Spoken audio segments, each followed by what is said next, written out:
Hello friends, welcome my YouTube channel. আজ আমরা বানাবো বাঁধাকপি ও ডিম দিয়ে নতুন একটা রেসিপি।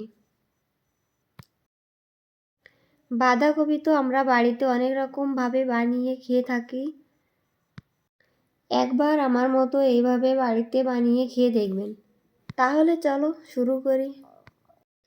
এই রেসিপিটা বানানোর জন্য আমরা এখানে একটা বাঁধাকপির অর্ধেকটা নিয়েছি।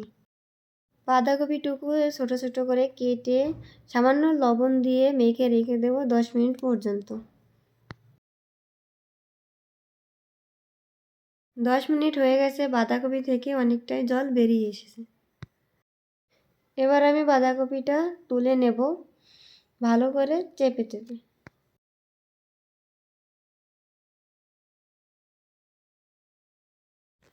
দেখুন এইভাবে জলটাকে নিংড়ে নিয়েছি। এবার 1 চামচ হলুদ, 1 চামচ লবণ, 1 চামচ জিরা পাউডার, 1 চামচ ধনে পাউডার, আধা চামচ গরম মশলা, 2টো ডিম ভেঙে নেব।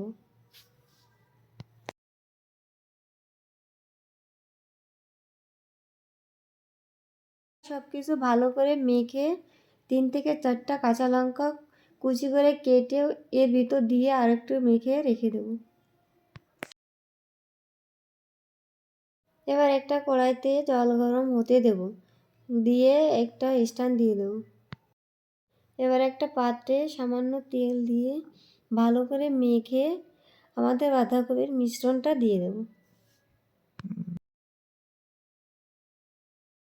এবার মিশ্রণটাকে চারিদিকে ভালো করে ছড়িয়ে দেব। এবার প্লেটটা স্ট্যান্ডের উপর রেখে 10 মিনিট পর্যন্ত ভাপানোর জন্য রেখে দেব। বাঁধাকপি ও ডিম ভাপানো হয়ে গেছে এবং এবার ঠান্ডা হতে রেখে দেব। এবার একটা মিক্সারে 4-5টা রসুনের কোয়া, অল্প একটু আদা, একটা টমেটো, একটা পেঁয়াজ কুচি দিয়ে ভালো করে বেটে নেব। আমাদের বাঁধাকপি ঠান্ডা হয়ে গেছে, এবার মিডিয়াম পিস করে কেটে নেব।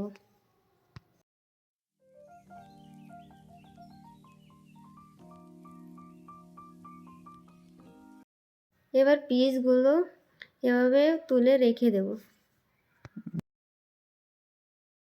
এবার আমি গ্যাসের চুলায় একটা কড়াই বসিয়ে দিয়েছি।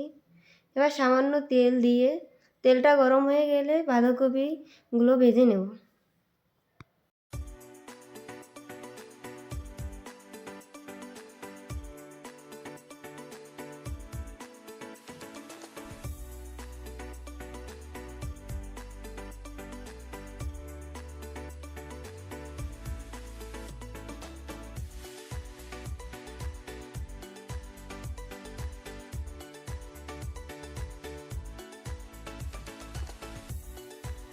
বাঁধাকপিগুলো ঠিক এইভাবে লাল লাল করে ভেজে তুলে নেব।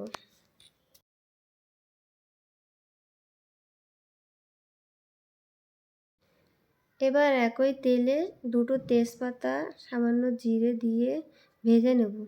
ভাজা হয়ে গেলে পিষে রাখা মশলা দিয়ে ভালো করে কষিয়ে নেব।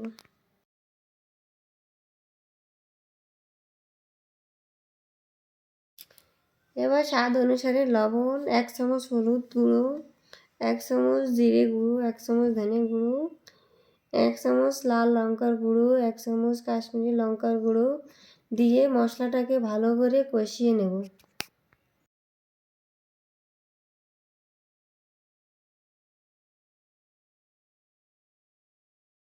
এবার মশলাটাকে ভালো করে কষিয়ে নেব যাতে আদা রসুনের গন্ধটা না থাকে। এবার ঝোলের জন্য পরিমাণ মতো জল দিয়ে ফুটিয়ে নেব। জলটা ফুটে উঠলে এবার ভেজে রাখা বাঁধাকপিটা দিয়ে দেব। গ্যাসটাকে হাই ফ্লেমে রেখে হতে দেব 7 থেকে 10 মিনিট। তৈরি হয়ে গেছে আমাদের বাঁধাকপির নতুন রেসিপি। তুলে নেব এবার একটা পাত্রে। এবার গরম গরম ভাতের সাথে পরিবেশন করুন। আমাদের ভিডিওটি যদি ভালো লেগে থাকে তাহলে লাইক, কমেন্ট, শেয়ার এবং সাবস্ক্রাইব করবেন। পাশে থাকুন, ভালো থাকুন, সুস্থ থাকুন। ধন্যবাদ সবাইকে।